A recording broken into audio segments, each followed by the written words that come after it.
ഒരു വ്യാപാരി റേഡിയോ വാങ്ങിയ വില 3000 രൂപ, 20% കൂട്ടി വിലയിട്ടു, അദ്ദേഹത്തിന് 8% ലാഭം കിട്ടിയാൽ മതി എങ്കിൽ എത്ര ശതമാനം ഡിസ്കൗണ്ട് നൽകാം? ഇതാണ് ചോദ്യം.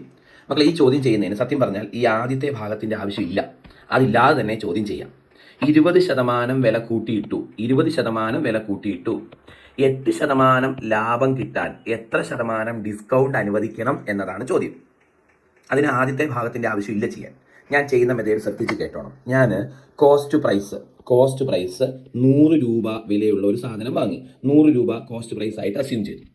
ഇതിൻ്റെ വില 20% കൂട്ടിയിട്ടെന്ന് പറഞ്ഞാൽ ഇതിൻ്റെ മാർക്കറ്റ് പ്രൈസ് 20% കൂട്ടിയിടുക എന്ന് പറഞ്ഞാൽ 120 രൂപയായി എഴുതി വെച്ചു എന്നല്ലേ അർത്ഥം.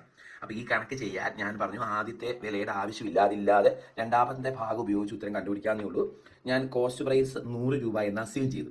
100 രൂപ വിലയുള്ള ഒരു സാധനം 20% വില കൂട്ടിയിട്ട് വിറ്റെന്ന് പറഞ്ഞാൽ 120 രൂപ എന്ന് എഴുതി വെച്ചു എന്നർത്ഥം. 20% വില കൂട്ടിയിട്ടു എന്ന് പറഞ്ഞാൽ 120 രൂപ എന്ന് എഴുതി വെച്ചു. ഇനി ഇയാൾക്ക് 8% ലാഭം കിട്ടിയാൽ മതി എന്ന് പറഞ്ഞിട്ടുണ്ട്. അപ്പോൾ സെല്ലിംഗ് പ്രൈസ് നമുക്ക് 8% ലാഭം കിട്ടണമെങ്കിൽ 108 രൂപ കിട്ടിയാൽ മതി.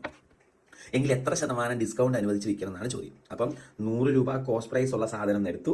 ഇതിൻ്റെ വില 20% കൂട്ടിയിട്ടെന്ന് പറഞ്ഞാൽ 120 രൂപ എന്ന് എഴുതി വെച്ചു എന്നർത്ഥം.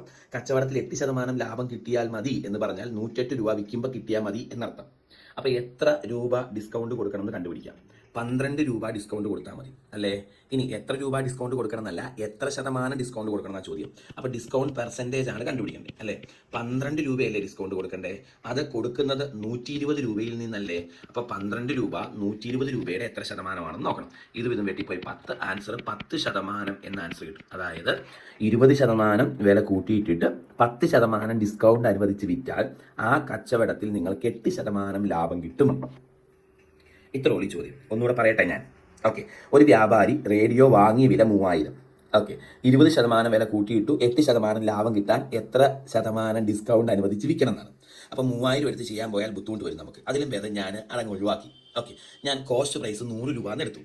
എന്നിട്ട് 20% വില കൂട്ടിയിട്ടാൽ 120 രൂപ എന്ന് എഴുതി വെച്ചു എന്നല്ലേ അർത്ഥം. 8% ലാഭം കിട്ടിയാൽ മതി എങ്കിൽ ഡിസ്കൗണ്ട് കൊടുത്തു കഴിയുമ്പോൾ 108 രൂപ കിട്ടണം എന്നല്ലേ അർത്ഥം. അപ്പം എത്ര രൂപ ഡിസ്കൗണ്ട് കൊടുക്കണം? 12 രൂപ ഡിസ്കൗണ്ട് കൊടുക്കണം. എത്ര ശതമാനം ഡിസ്കൗണ്ട് കൊടുക്കണം എന്നല്ലേ? ഡിസ്കൗണ്ട് എന്നിട്ട് മാർക്കറ്റ് പ്രൈസുമായി ബന്ധപ്പെട്ടതാണ്.